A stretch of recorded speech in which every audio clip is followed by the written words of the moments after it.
Are you listening?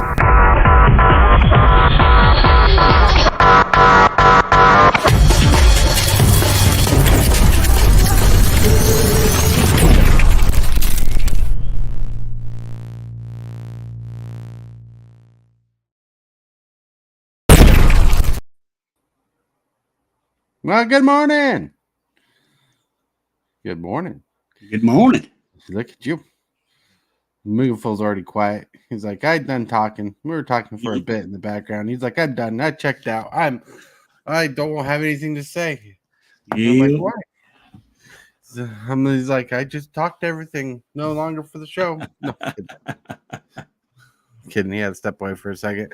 Yeah, I talked to myself for a little bit before I realized I muted.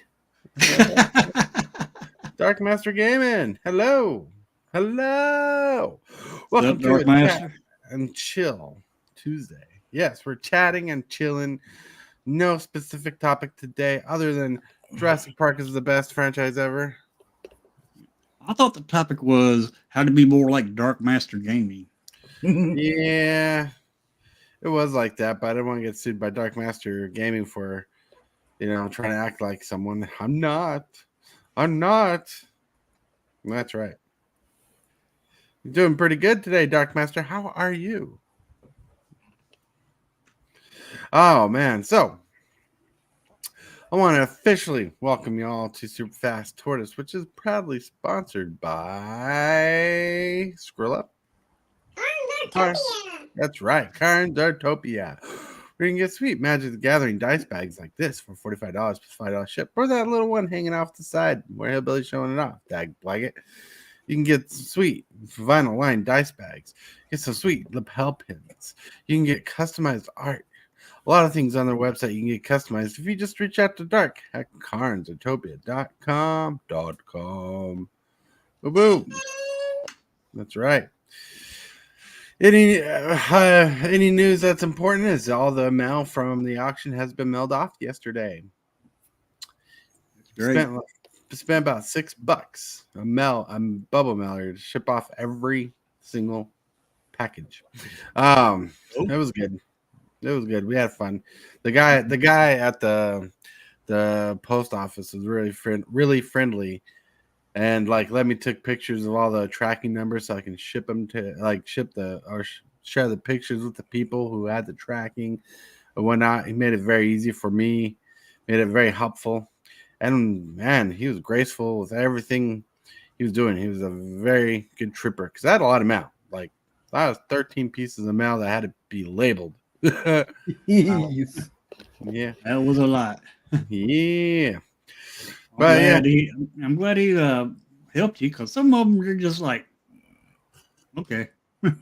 Yeah, I was having a good chat with him, talking about how every package is basically going to a YouTuber, and I was saying, I need to be able. I asked him how the tracking is going to be on the receipt. He's like, well, they'll be there with the zip codes. And I'm like, I really don't know everybody's zip codes. So he's like, well, when I label it, you can take a picture with your phone. I'm like, oh. Then I was able to take a picture of not only the name of the person and the tracking number, but I was able to take a good picture to share with the people. So if Hillbilly got something, his name was on the picture, so I knew who to share it with, and the tracking number was there. So if you want to check it out, you can check it out. It's pretty chill. yeah. Yeah, I got my mail set up to where you don't have to have my name. You can just use Hillbilly. Mm-hmm. I got it on my mailbox now where it says MTG Hillbilly, and all you got to do is look at that little card that's inside my mailbox, and it'll say that, and they'll know that it goes here. That's pretty cool. James Willis. Well, James Willis. James Willis. James Willis. James Willis. What you talking about, Willis? He says, I didn't buy anything. I still got a photo somehow. Yeah, that's because someone wanted their stuff mailed to you. Ooh. Yeah. That's neat of them. Well, there's more. There's a lot to the story, but Okay. to me, it makes sense, right? So I know what it's about. That's what he's saying. Oh, okay. And now I have a theme song. Now have a theme song. That's right. Man, what a great day it is. So I plan on this week bring the playmats and the card sleeves. Shipping costed a lot, by the way, like a lot. Like it was still under $100, which is amazing because I was assuming it was going to be around $100, but it costed like $68 to mail everything off, which was a good deal. Like that's everything with tracking. Well, that's less than what you originally thought, because you said you thought it was going to be 100, less than 100. So that's pretty good. Yeah, that's pretty good. Yeah, like, and I try to be transparent with everything when I can. Side note, not from the funds of the auction, but we went to Goodwill the other day and I found a 1,000 count box of Magic cards for $20. Ooh. And we bought it. There was 3 boxes, but 2 boxes were just basic lands, right? And the box we ended up buying had like this many basic lands in it. The rest was cards. There was a lot of jank cards and whatnot in it. Like altogether, the box was probably worth like $20 for what was in it. But the coolest things we got is we got 2 revised lightning bolts out of the box. Ooh, nice. Christopher Rush art and everything. Nice. I haven't ordered the mats yet, James. I'm trying to get everything together. Got more stuff to do. And I think like I'm hoping I can get 10 mats. That's what I'm going. That's what I'm going for. Ooh.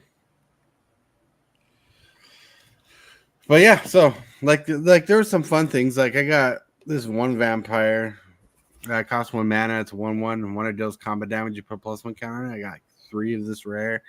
Ooh. I got 1 rare, 1 mythic planeswalker. I think it was a pre-con planeswalker, or it was just kind of like a sad planeswalker because the 6 mana cost was a Domri planeswalker for 6 mana. Not super amazing, but I might throw it in a deck because it's foily and fun. But it's not powerful. Then I got some more of the Spark stuff and whatnot. Oh, James Willis, what happened this morning, Hillbilly? No arena stream. My world. Yeah, it wasn't no arena stream this morning. I had something very important I had to do for my real life. Yeah, it's a responsibility. Yeah, and Thursday will not be an AM stream also. But there will be an arena stream this afternoon. Whoop, whoop, this afternoon. Honestly, I was getting worried about you. Sounds of Hillbilly. Hillbilly, I was getting worried about you because I didn't see you streaming, but I'm glad you're doing okay. I'm doing all right. I left a community post saying that there wasn't going to be an AM stream this morning. Oh, I didn't see it, but sometimes they're hard. Sometimes they're hard to pop up. Sometimes they don't pop up till later. Post. You kind of normally have to check out the channel to see them. It's weird. They don't always pop up in your feed. Like you, like even when someone posts something one day, I see it like 3 days later. I'm like, what? Exactly. So like, if you're tuned to a channel and you're checking their channel out, the post will show up faster. But you can go to their channel, check out, see if anything's going on. Like when I miss a stream, I post on YouTube and Discord, letting people know I can't. Yeah, that's one reason. Sometimes we'll do a short saying that I'm not going to be able to stream. Yeah, I may do that. Do another short saying that I'm not going to be able to stream on Thursday. James Willis, are the 2 of you trying to wreck my YouTube viewing this week? No. No. You don't kill us. Is one of us just like one of us combined? We're just sticking into it. Yesterday I wasn't feeling super amazing to a stream, and plus I had to get ready to mail off everything. Want to make sure everything went off perfect because it was important to me that everything got set off. Yeah. And I know everybody that's participated in the auction, they're going to love the stuff that they're getting. Oh yeah. I'm glad that they participated and are getting things that they really want. Oh yeah. It's gonna be hella cool. Yep. Yep. Just like Yeah. I was really dying to have that she holder, but I couldn't get it. Shoulder But apocalypse is nuts. but I was, glad to help. I'm glad I was able to help. I don't know. It was amazing that he helped. Like it will show later that how much I appreciate it. Get Boom. a 10, get 11, get 11, 11. Is there a 12, 12? That 12. All right. Oh man, like that was a crazy night. 5 hours of streaming. 5 hours. Yep. You know, with you being there, it didn't seem super long comparatively, but Yeah. you know, we did take a couple breaks. Yeah, we did. You know, we Sometimes paced you it got out to. so we could do it. It's all right, Lily. My cat's looking at me, coming at me like I got something. Oh, but you can see a cat head right there. Beep. Yeah. Look, kitty. Little kitty. That's the most pain in the butt kitty we own. But I'm not chilling or anything right now. But yeah, at 2:00 I will do arena stream. For 2 those o'clock. He's gonna do a those rain. that, for those that missed my stream this morning because there was no stream. There was no stream. I'm sorry. There was like hillbilly. Yeah, it's true, James. I was pooped after that stream. Oh, Oh yeah. man, like I called James Willis afterwards, and he talked to him like my brain is overfried, overcooked. Cool. Yeah, and that was fun. Like I did my most professional about it. Well, we did our most professional running it, but I did my most professional to make sure everybody's things were together, the mailing was put together. You know, like everybody got their mail shipped in a Bubba Miller except Richie Dubs because he won from the Vault Angels. Nice. See, that's a tear down my face. I didn't want to give it away, but I did. I mean, the fact that we made that much money to just give it away was awesome, and I think people like the tiered giveaways we did. Every $100 we gave some away. I think that helped out a lot. Yep. I would love to be able to do that again. Yeah, I'm ready. I know. Like I was telling the wife, says if I ever get a chance to do it again, I think I can do it again. I think we did pretty good. Oh, yeah. I mean, it was very successful. It was well promoted. There was good cards donated from Hillbilly and James to help that go off. Like all the cards Hillbilly sent went into the giveaways because they were good giveaways. Yeah, and all the cards James sent, he sent the meat of the auction, and that really pushed it. You know, it was a community effort. You know, James Hillbilly sent the stuff to make it work, make the items rock. Then the community came in together and was in the auction trying to push it off, pull it off, or should I say, buying stuff. It was an amazing feat that we did so good. We did amazing, and I couldn't have done it without any of you and making that dream true. So, woo! I'm just glad I'm here to help. James, let me know when you're doing that again. I'll get a sweet stack of cards together. James Nice. came through for the next auction. Right?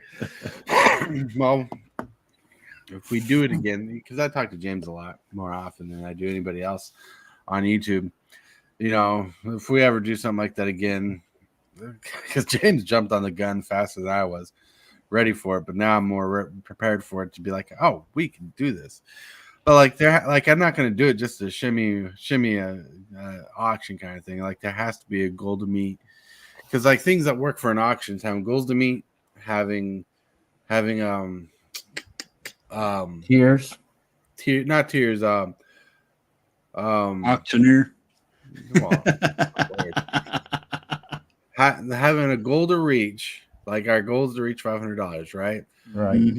But every $100 we gave something away. Having a system to show people that we're heading towards our goal, like those giveaways, made it stunning, right?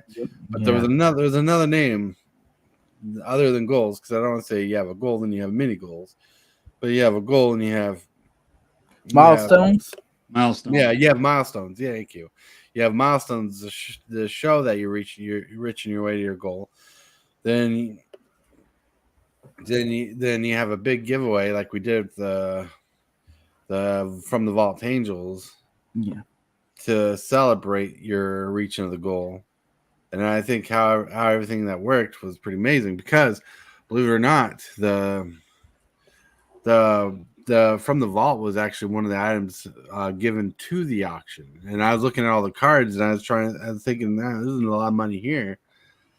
I said, wouldn't it be cool? Because I honestly wanted to keep from the vault, and I could have. I was given permission if I wanted to, I could have. But at the same time, I don't want to just take something like that and be like, pfft. I'm like thinking, if we have a carrot on a stick, people will want this. We could put it at like this end goal giveaway, and people will want to chase that giveaway because if we, as a community, reach that goal, someone's going to win this really cool giveaway. And not only that, depending, because I think we will be able to get it, depending on how many play mats and we would get. Hillbilly and James are supposed to get a play mat for helping out the way they did. And we're gonna have 2 giveaways to the people in the auction to get a 1 to 2 giveaways in the auction for people to win a play mat. Then we're gonna do a giveaway for the regular play mat, for regular subscribers for the play mat. So that's the goal. That's the hope. Yeah. Wow. Yeah. Then I have other from the Vault Angels and from the Vault Lore for big prizes. Wow. James, you got to stop teasing me with things I want to keep. Really? That's a big old tease. Dang, I wouldn't mind having one of those myself. Blag it. Tease going on in here today. All types of teasing. From the Vault Lore has some saucy cards in it. Oh, yeah. Yeah, you just got a big eye from Hillbilly. A big bug eye.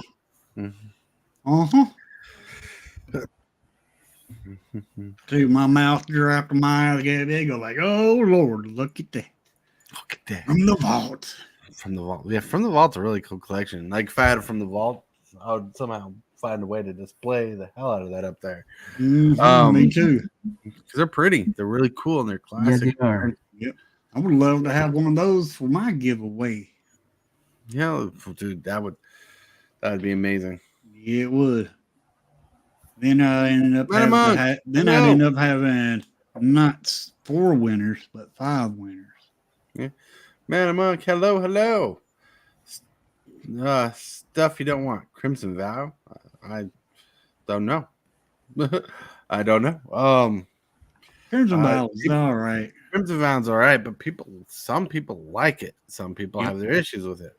Right. I just think the whole set was mismatched, but the cool black art style of the cards, I love those. Like I like the art style they went with the altered arts. I thought it was hella cool. Alternate arts very what you talk about. What's up? Alternate arts was very pretty. Yeah, like the double feature stuff. Yeah. Mm-hmm.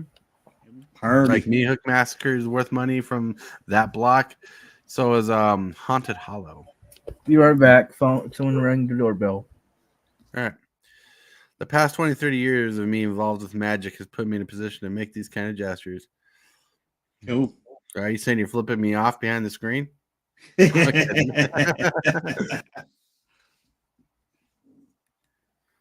Vow or vault? Tough call, right? Yep. Right. Well, honestly, if I had a choice, like if someone was like, here's a choice. Like you get to keep one from the vault or a vow, I'd go from the vault. Me too. This is chill. I like the vaults. Oh, they were hella cool. They were not only were they worth their money, and they're still worth their money. And even the cheapest one is still worth the money. But like they were just really cool, and They look cool. They're displayable. They're playable. They're nuts. TCGdude, what's up? So TCGdude. You have a blessed day. TCGdude, yeah, he saw his tracking yesterday. Yep. Cool. I'm surprised a lot of people didn't come back to me saying thank you for sharing the tracking because that was important. Like everything had to have tracking because some serious money was spent in that. Oh yeah. Serious money and some serious stuff. Yeah, some serious cards. Yep. You guys are crazy. You guys are crazy. But that's all right. If you know somebody like Superfast told us, you gotta be crazy. If you know somebody like Hillbilly, you gotta even be more crazier. Ain't that the truth?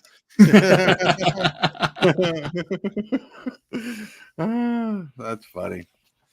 Look, I need to touch on my beard. I'm starting to look like a Muppet, like Hillbilly. But every time I look at Hillbilly, I think of Animal beating on the drums. Like, yeah, Animal. Which is fun, ironic, because Animal loves music and Hillbilly doesn't really listen to music. It's so conflicting.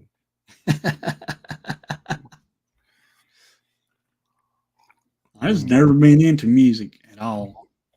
I ain't got nothing against it, but I just ain't for music. Surprising, because as a truck driver, you'd think you'd want something to listen to on the road. Like, do you listen to audiobooks on the road or something? Nothing.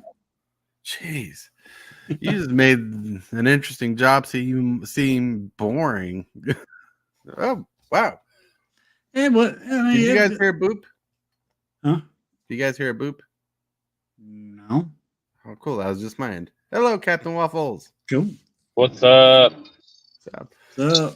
Yeah, so the boop thing is I set it up in the guest thing that when someone pops in to be a guest on the show, it makes a sound and it went boop. I'm like, what? And I saw Captain Waffles down there just chilling. Cool. Yeah, Captain Waffles at work. Yeah, I would have been on earlier. I was in some meetings and other things, but I'm here now. Mm-hmm. Well, yeah.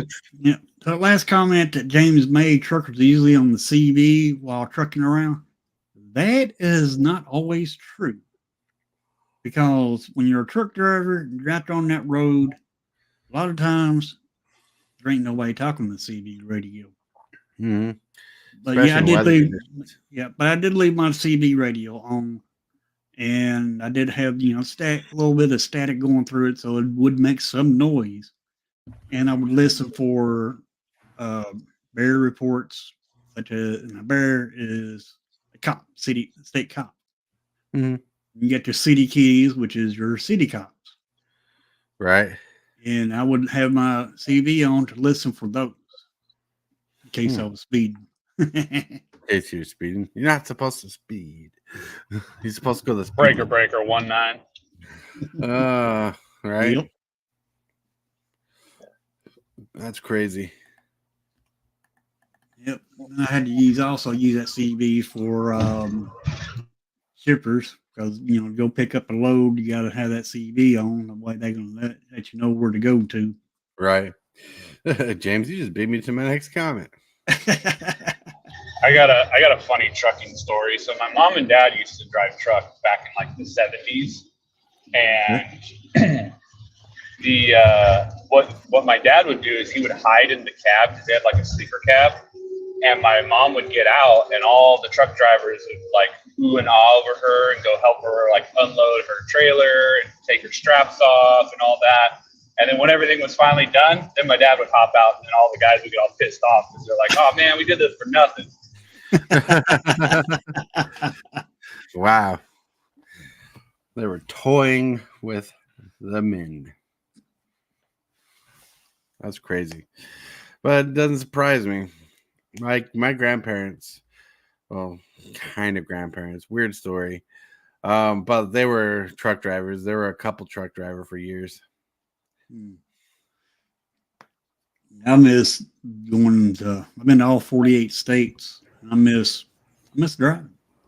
You miss driving. Now you're driving the family crazy. Yep.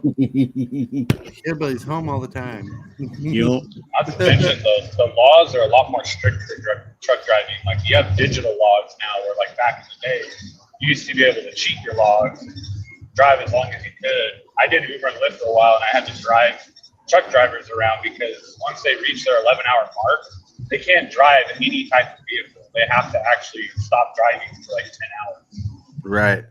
11. You have to get that rest, R&R, and Yep. Now it's Yeah. 11. Last time I was driving, it was 11. And you had to take, plus during, I think, 8 hours, you had to pull over, take a 30-minute break. Mm-hmm. Well, not only that, not only those things like Captain Waffles is saying, there's digital laws. Like a lot of newer trucks have digital things in the machine that calculate everything your truck does, so they know when you need to stop. They'll stop. Sometimes they'll like give you a warning to put your engine in rest mode. Like one time, they literally stopped the guy. Like they turned off his engine, and he had to pull to the side. That's they shouldn't do that because it's illegal.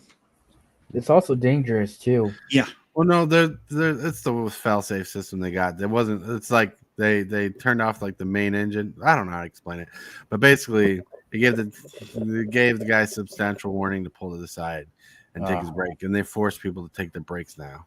Yeah.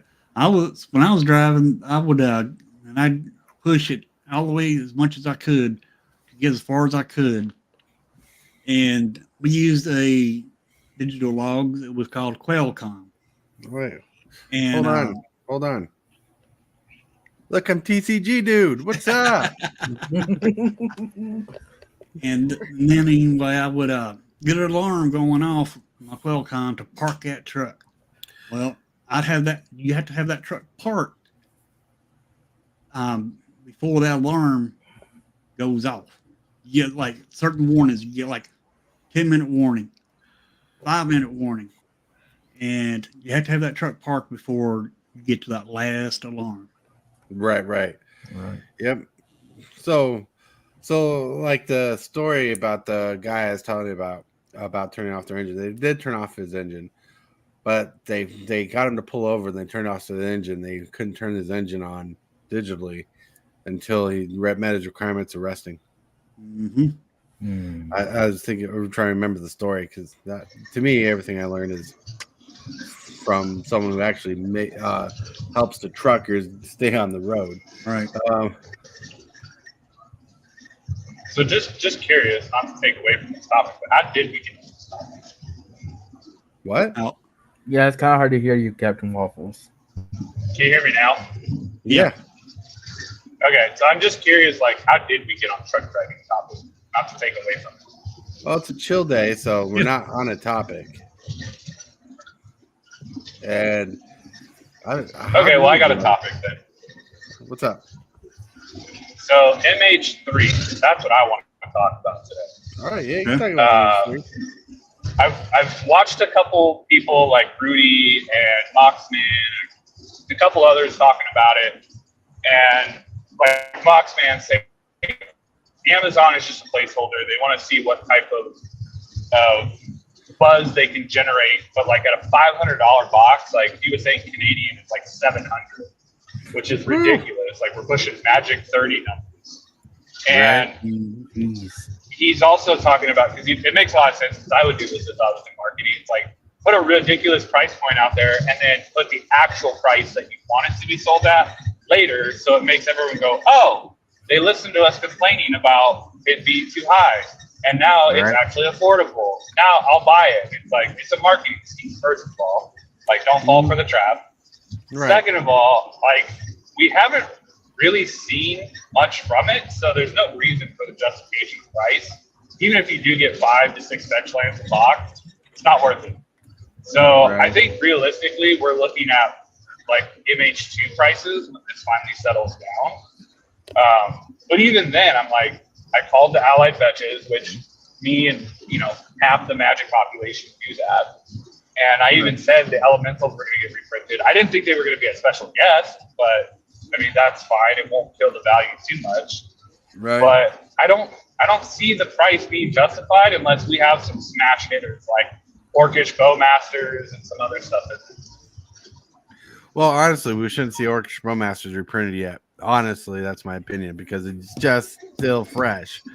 It is, but also think Wizards is going to try to make as much money as it can. I mean, look at how fast they were printing some of these, like what was it, like Necropotence, Ristic Study, like a bunch of these cards were printed 2-3 times per set. In either you had it in Jumpstart, you had them in Rav Remastered, you had things in what was it, Wild Spell Drain with the special sheet. Like they keep doing this where they find a card and they're like, all right, we're gonna print it 3 different times and just drive the price down. So it wouldn't surprise me if Oakish Bowmaster is in MH3. It's a modern staple. It's a modern staple, and it doesn't actually have any flavor as far as like a main character of Lord of the Rings. Right. Bowmaster wouldn't surprise me if they reprinted it. I'm just saying they shouldn't reprint it because it's still fresh. Right. But like you were saying, like with Doubling Season and Smothering Ties, they had back-to-back reprints from set to set. So, yeah, like Orcish Bowmaster wouldn't surprise me. I'm just saying smartly, they shouldn't reprint it yet. Yeah, but how smart is Wizards? That's a $1 million question. Like, do not underestimate Wizards. Right? I'm not. I'm just saying. They'll reprint everything. They'll reprint anything they know people will snatch up. Orcish Bowmasters for like how much is that card right now? How much is Orcish? It's about 35 to 50. Like if you use the normal copy, it's probably like 30 to 35. Then you get into like the 700 special variants. But the thing is even if they do reprint it, I guarantee you they'll reprint it as a mythic slot, so it doesn't overprint it. And second, even if they do reprint it, I don't think it falls that much in price. It may go down to like 25 for a split second and then bounce right back up. Right, like if they did a special reprint of it only in the set, like as a special guest or maybe a serialized card, that would make more sense. It'd be more visible if they kept it to a very limited print run at this early in the stage. Right now, the cheapest one is going for $45.66 at the moment. That's good. That's a good reprint. That's just the basic version. That's not the basic version, but that's one of the versions going for the cheapest one. That's just going for just around that price. So yeah. And you know another card, I wouldn't be surprised being reprinted at MH3, and you're going to probably think I'm crazy, but Shelter of the Apocalypse. Mm-hmm. No, that doesn't surprise me. She's a universal format all-star. Yep. And she's been out for over a year now, so I can see it. I think Sheldred eventually will fall the way of Tarmogoyf to where they just reprint her to hell, because Tarmogoyf at one time was a $150 card. And then they reprinted. Well, it wasn't the reprinting that really killed Tarmogoyf to the slaughter. They reprinted him a lot and dropped his price down, but it was the power creep that eventually drew him out to a cheap card. Yep. So I disagree on power creep for Tarmogoyf because I still believe Tarmogoyf is a very powerful card. Yeah, it's not the power creep that drove him out. It's the power creep of the format being so fast is what drove him out. It's the fact that everybody wants to combo turn 2, turn 3 to win rather than just play regular, I'm going to beat you in the face magic, because that's how competitive it's gotten now. It's every format is trying to be like Vintage. Oh yeah, like I remember a long time ago in the early 2000s when Storm was a modern deck before they banned a few of the cards from it, and it was a turn 1, turn 2, turn 3 win. Well, it had a turn 1 win, but it was more like turn 2, turn 3 win, and that was the format way people were wanting to go. It was the most powerful deck, and they had to ban a couple cards from it just to nerf it so it matched more of the meta. But that's what people are always trying to make Yu-Gi-Oh! Into Magic, basically. Hey, Richie Dubs. Yep. Go ahead. Sorry. Yeah, and that's the problem with when you have such a large card pool. Like if you look at Modern and the card pool it has versus Standard, standard, it's really hard to come up with turn 3 kills unless you're like mono red with the best hand possible. Right. But if you look at, as you get bigger and bigger card pools, you get more and more shenanigans. So it's easier to find those quick wins and build the deck in a way to where it's like, yep, this is how I win, like show and tell in Legacy, or you look at tendrils in Legacy. Like all of those decks, it's literally like you can turn one somebody with tendrils in Legacy, and it's like, cool. Right. I didn't even get a chance to play a land. Oh yeah. Yep. No, yeah, that's the annoying part. Remember Manaless Dredge in Legacy? Oh yeah, that was a fun deck. Right, fun deck, turn 1 win basically. Like people basically kind of copied into Modern as much as they could, so they could have a closer win. Then they had to ban some cards. That's what happens. Like I don't know, like people like the bet. Like one thing I heard, it's not Magic related, but it can be related to Magic. Is game designers love it when someone will play a game they designed and find ways to break it. Well, people like to break games. People try to break Magic. Mm-hmm.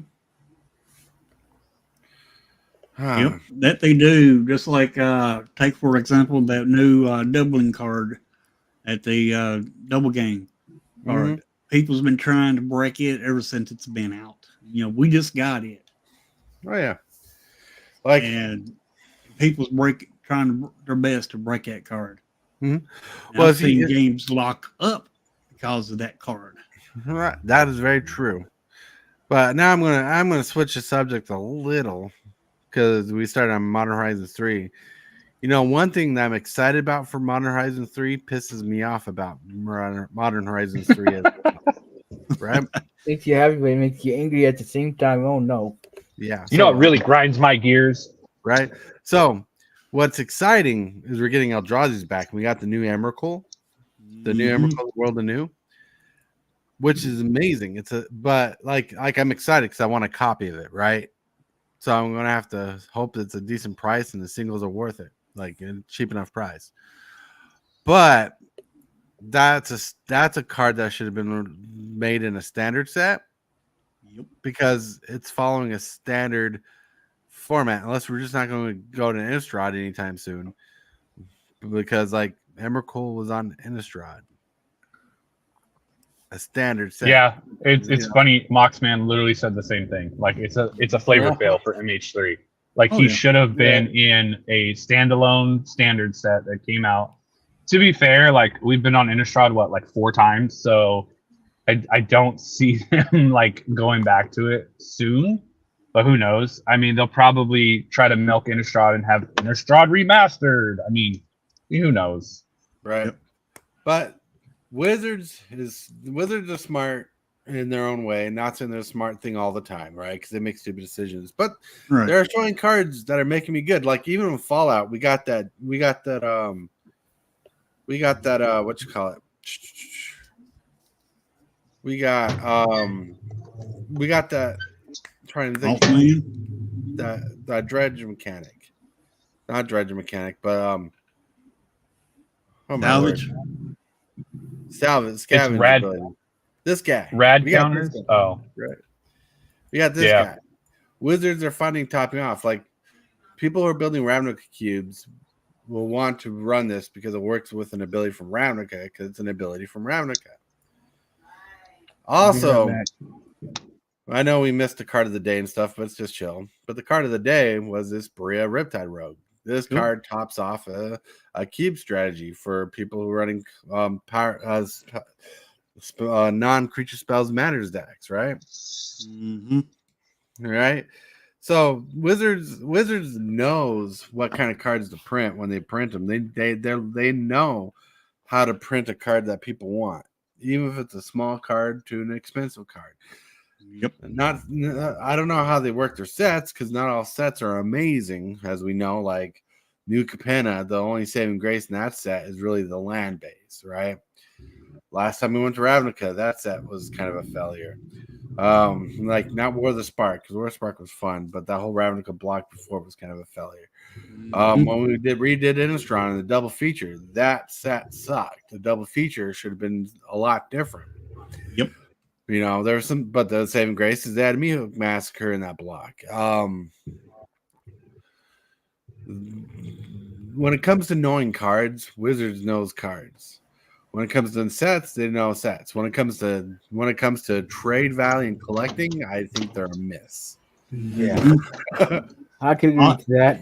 I have to agree to that too, because it makes sense. I mean, yeah, they do make good cards, but they do miss a lot. You know, Well, so Every now and then it they'll goes hit. back. Yeah, it goes back to what I've been saying: quantity over quality.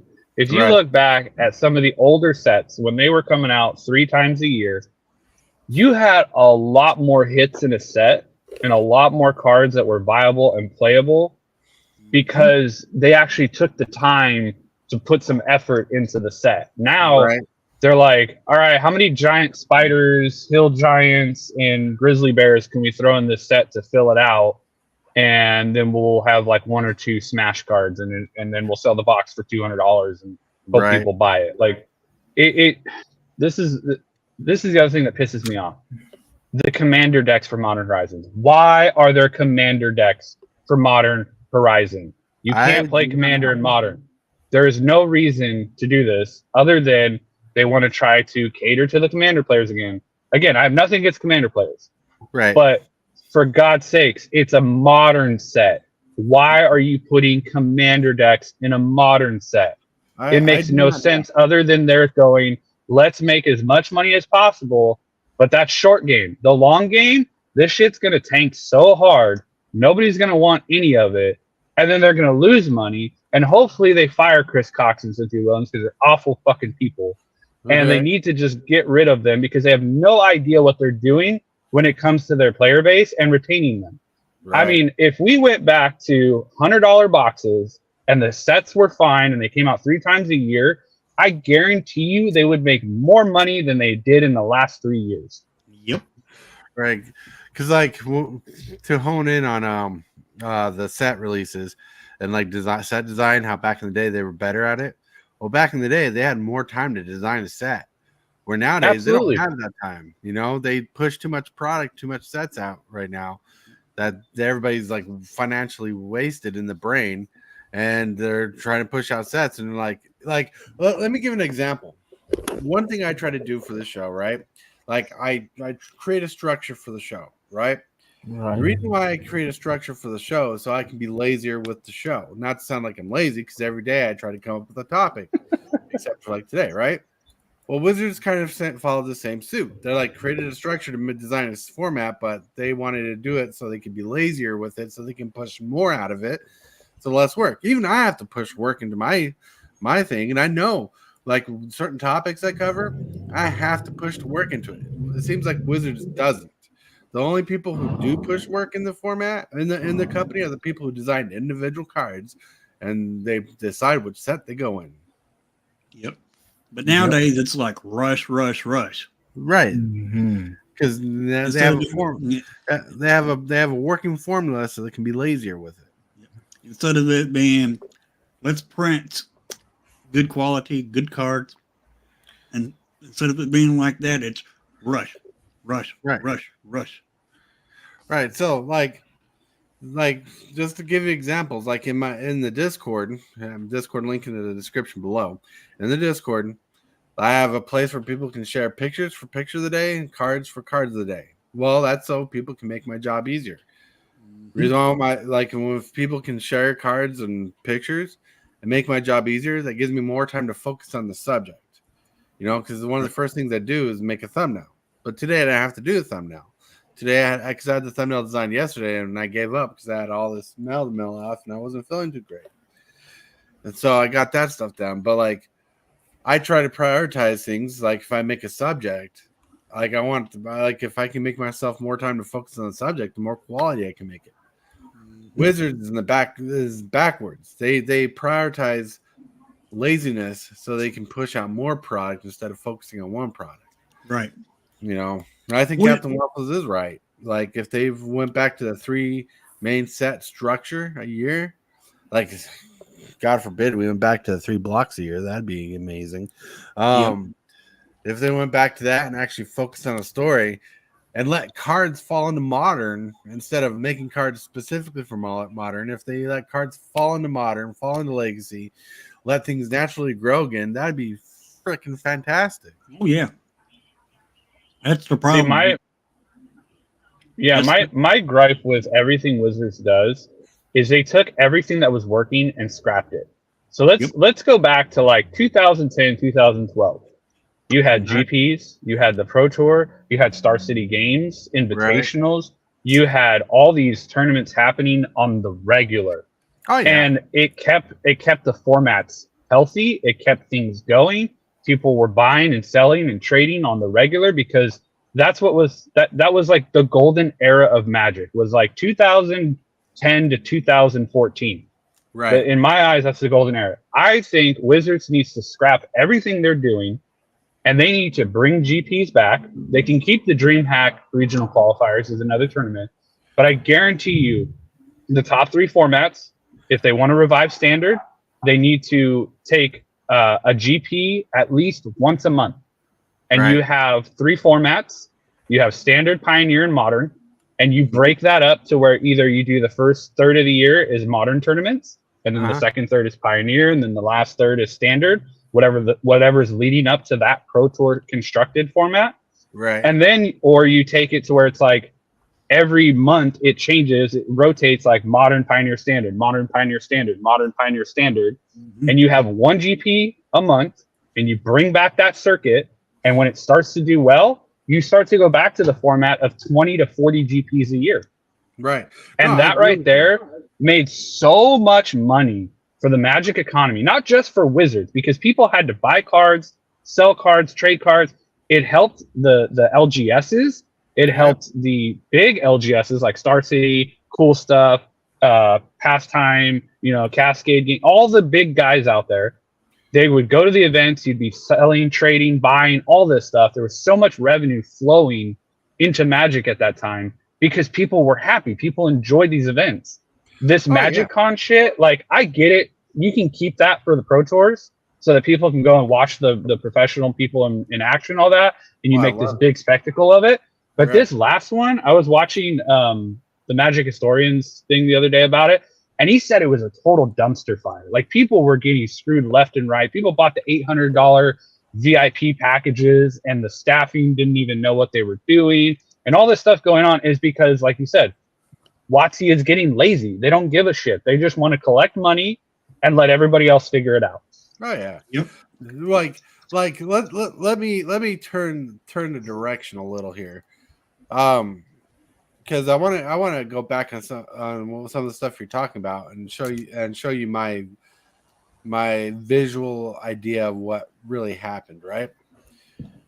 So Magic is this wonderful world, right? This wonderful game. Magic creates this game, they push it out, it gets popular, and people love it, and they're playing Standard because Standard is the only thing. Well, like 5-10 years around, people are like, man, I miss some of those old cards. We should play some of these old cards that are rotating Standard and create a format. Well, let's create a format. Years later, we have Modern, we have Legacy. Not that fast, but that's what happened. Then later on, judges like, well, we can't play the tournament, so we should create a format that we love, so that we can love and play. Let's call it Elder Dragon Highlander. We use these certain dragons from a print, and that's how we build it, and that evolved. Okay, that's short, very condensed story without a lot of subtext. All the best formats in Magic the Gathering are player made, right? Then, not only that, Wizards decided to do a Grand Prix one year, or not a Grand Prix, but like a World Championship, and the players wanted it again. The players told them where to go. They did it. They started doing it. Then they started building up this whole world, right? It feels like Wizards doesn't want to listen to the community that built them, and they want to tell the community where to go now. Like, oh, we're coming out this great set. You're going to want to buy this. What went from loving or not biting the hand that feeds you to they're expecting you to, because we used to feed them the money. Now they're expecting us to give them the money. And that's why they broke the format down. They're trying to get us at a habitual subconscious level, which luckily I'm too broke to fall into. But like they're trying to get a lot of people at a habitual subconscious level where we feel like we have to buy things we're not. But no, that's where people need to be smart, because Wizards is taking advantage. I think this is my opinion. Wizards is taking advantage of the nature that people for years supported them, bought the product, wanted to engage with. Not only that, but got wildly popular. But one thing I said is one thing I miss from Magic the Gathering most is back in the day when they released a new set that was exciting. They would literally kiss our asses with some cool ass video, some cool ass cards, some cool ass promos to want us to be engaging and playing the game. And in fact, now in order to kiss our ass back in the day, they had to go through the local game store. Mm-hmm. And like Captain Waffle said, everything that worked, they kind of neutered.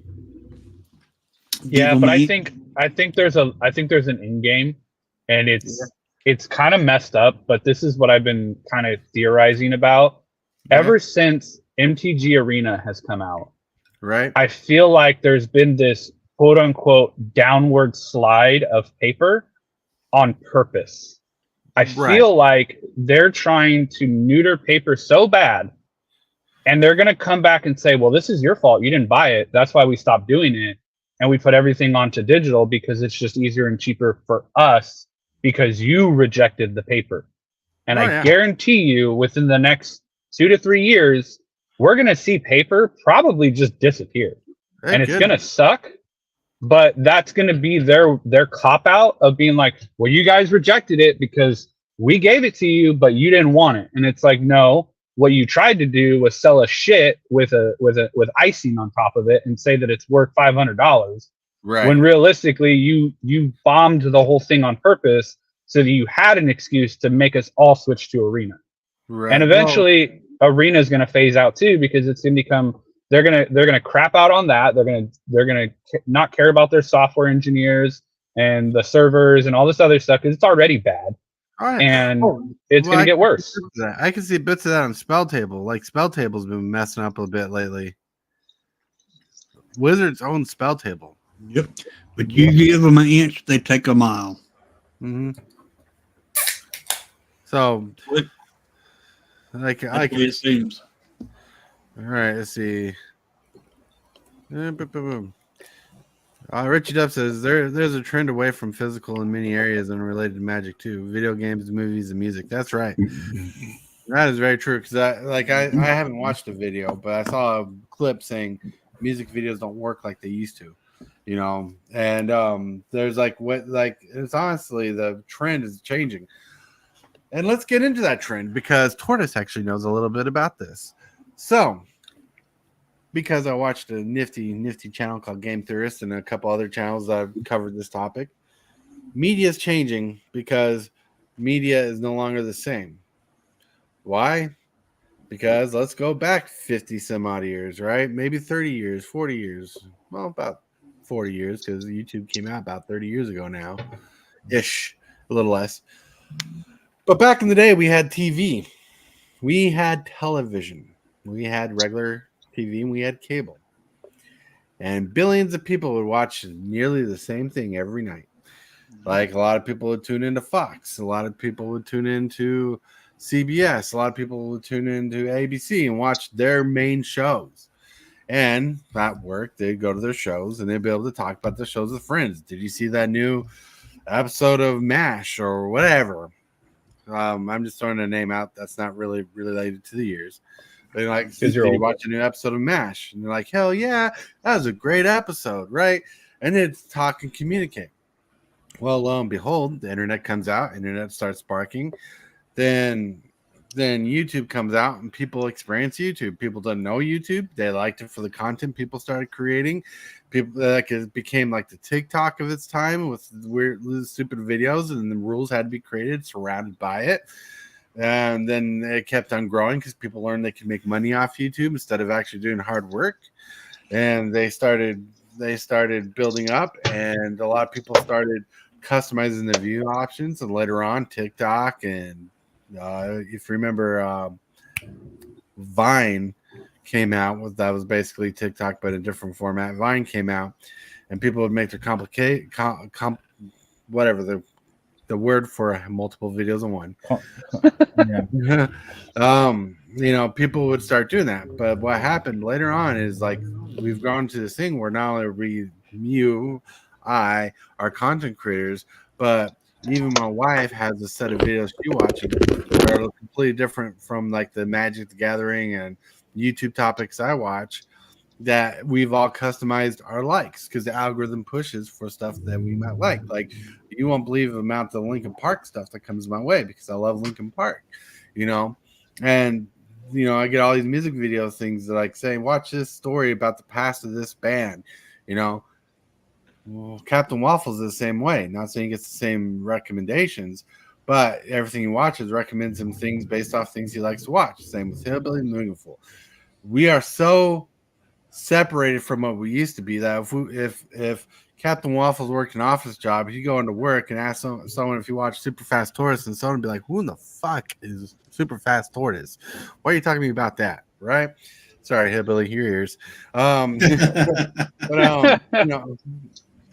But like, you know, so like, you know, what separated is the community aspect of the world has been broken down to the community aspect of digital media. Like Captain Waffles knows Super Fast Tortoise, but Joe Blow at work doesn't know Super Fast Tortoise. And there's no reason for Captain Waffles to be like, dude, you should watch Super Fast Tortoise. He's amazing. No, I'm not amazing. I'm just some average Joe he likes to be with, you know, on the show. You know, that's pretty much what it is. The individualism is broken apart. Same with Wizards of the Coast. Finally, we're getting around to the point of the story. Wizards of the Coast used to be a player community gathered place.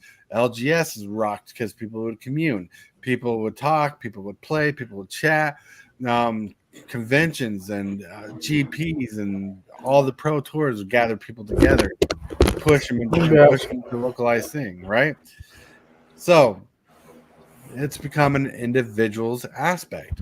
Now they're trying to, like, you know, they say interact with the product you want to interact with is one of the most segregating things they could have said about Magic, because they want people to push into the things they want to interact with. They want to see what everybody will buy, but at an individual pace. We as a community in Magic Gathering have become so separated. Even our channels show it. We got people who are strictly for collecting. We got people who are strictly for playing. We got people who are strictly for content. We got people who are strictly for memes. And they don't watch all our channels because we're not a community anymore. We're a community on YouTube, but we're just individuals sharing our own thoughts, just like I am right now going through this whole long spiel. That's right. Right. I mean, it's just the truth about it. I'm sorry, I fell asleep. What happened? Yeah. You didn't fall asleep. You were so intrigued with what I said. You were eating popcorn. Wait, who is Super Fast Tortoise? Who is this guy? Right? Because you know what I'm saying is right. That's why. No, absolutely. I mean, there's so many. There's so much diversity in this community, which isn't a bad thing. It's good to have the different groups, as long as we can come together over the same ideology of this is a game, this is Magic, this is what we like to have fun with. Some people are collectors, some people are competitive grinders, some people are just, hey, I love the memes. Like, some people are a combination of them.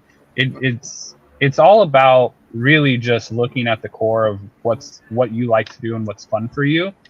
But at the same time, like Wizards itself, they have they've gone so far away from where they started that I think they've completely forgot who they are, and they've worried more about the bottom end and the dollars and the shareholders and all this other shit that they're playing such a short game that they're going to lose out in the end.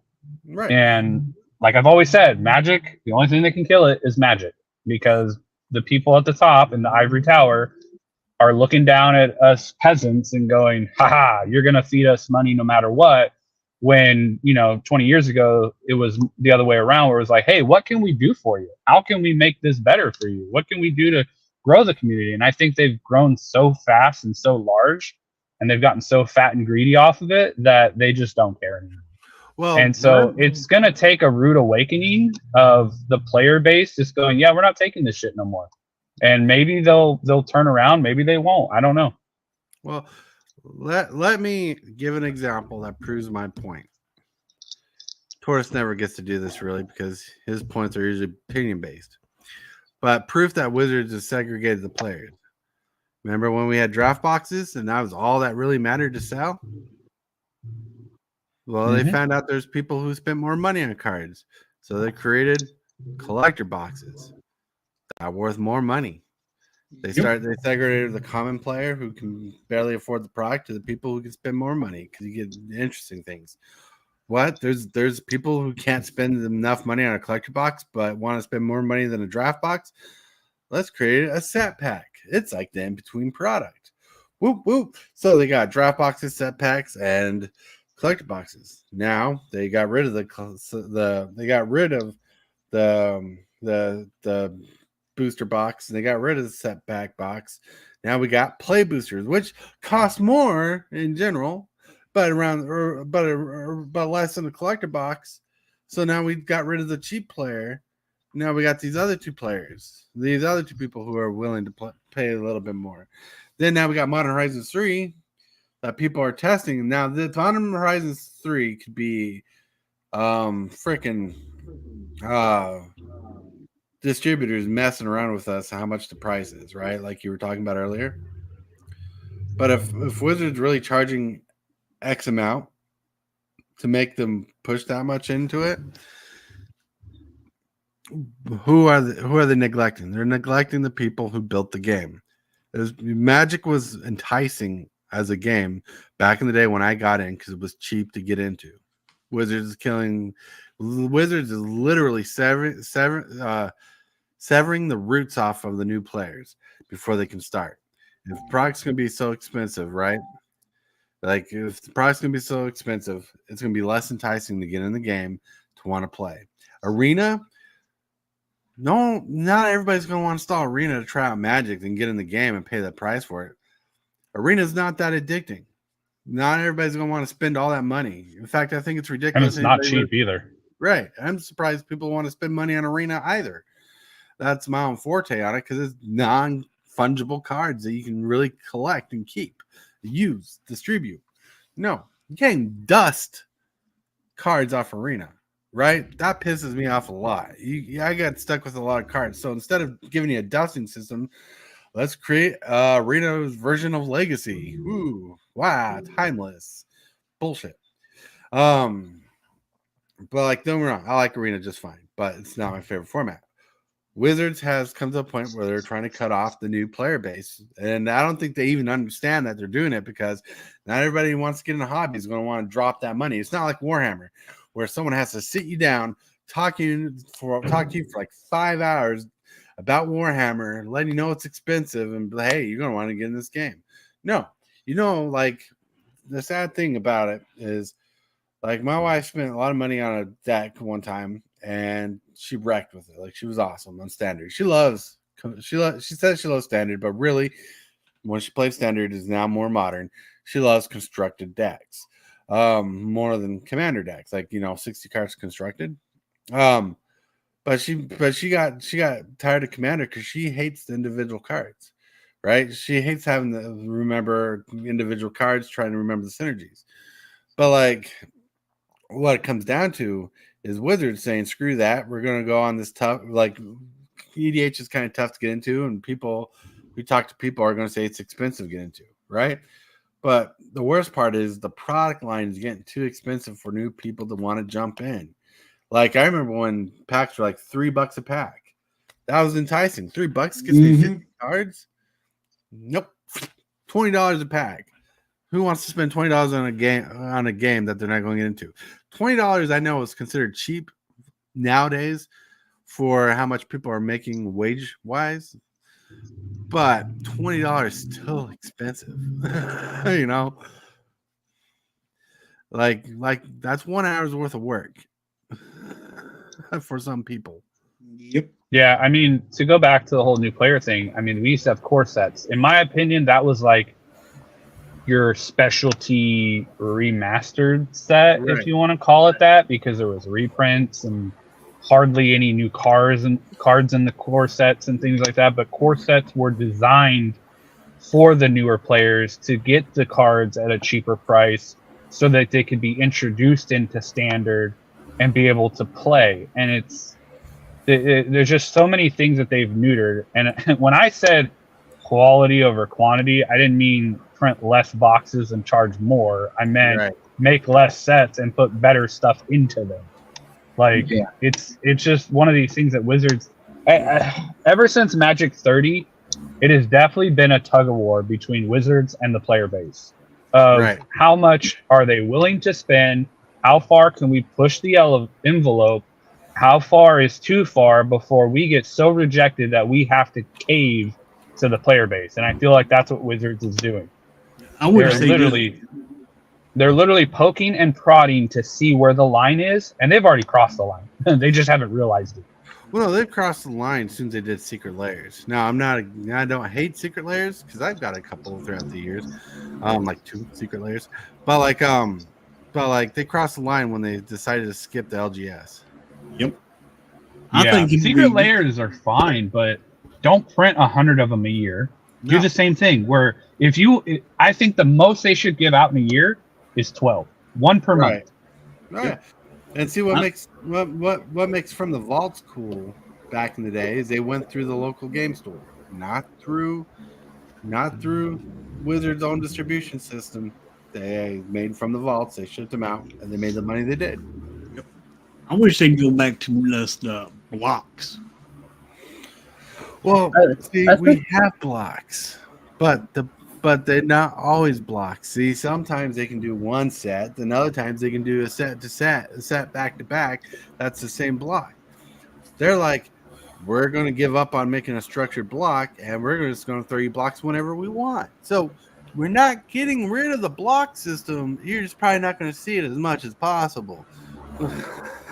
Well, they can't do the block system anymore because of how many variants and how many different cards they're putting into one set. Because let's go back to Scars of Mirrodin. Scars of Mirrodin, Mirrodin Besieged, and New Phyrexia. The first set, Scars of Mirrodin, had 250 cards in it. Right. And then you had Mirrodin Besieged, which was like 170, I want to say. Don't quote me. But then you get to New Fi. New Fi was like 150. And so they took the 400, 500 cards that they would put in one set and spread it across 3 sets, which had for better quality, had for better time to get used to the cards, had more time to really, be excited about spoiler season and cards and all this other stuff.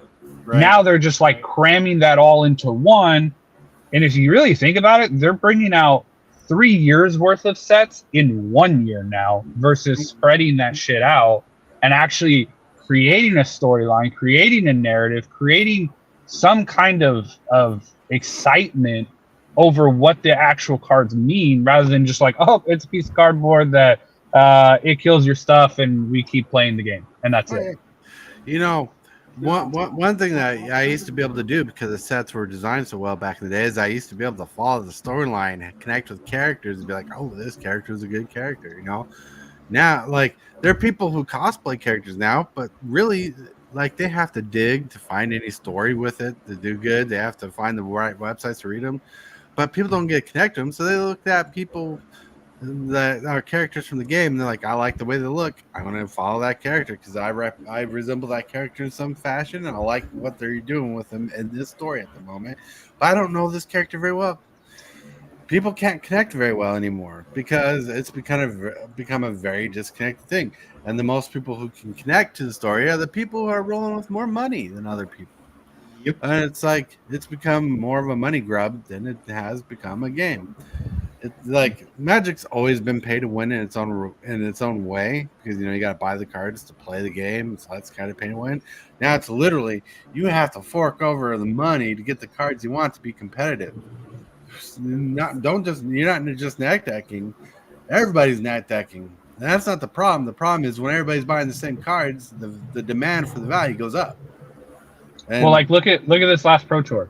The deck that won, like I was following throughout the weekend, and as soon as I saw the Black Red Vampires deck, I went and looked at Vein Ripper and Soren. Okay, at the start of the weekend, Vein Ripper was still at like $14-15, and Soren Bloodlord was like, I think he was like $10 to $12. By the end of the weekend, Vein Ripper was sold out and was up to $40. And Soren Imperious Bloodlord was close to being sold out. And there was copies as low as, I think, 35 to 40. And they even had some of the foil promos at like 70 to 80. And I was like, this is ridiculous. And literally all Channel Fireball did, and this isn't to knock on them. I mean, kudos to them for warping the format. But they literally took an existing deck and added 2 cards to it. That's it. That's all they did. They took Rakdos mid-range and changed it to Rakdos Vampires with 2 cards. And won the format with it. That is the stagnicity that I am talking about with, hey, all the decks are still the same. We can tweak this deck a little bit, and it gives us a little bit better of a matchup against most of the decks, and we're going to win the format with it. And then going forward, next Pioneer set or tournament or whatever, you're going to see a plethora of Black-Red Vampires in there. And then it's just going to be a boring-ass format to watch, because it's the best deck. It beats practically everything. And we're back to Cobblade of like, oh, okay, you either play this deck or you don't. And because there isn't enough tournaments every week to warp the format, it's going to turn boring again. Oh, yeah. It will. Yep. It's not only Cobblade, but when vehicles are out, there was a Black-Red deck that ran vehicles that was the most powerful deck back in the day. Yeah, Rankin or Bankbuster. Mm-hmm.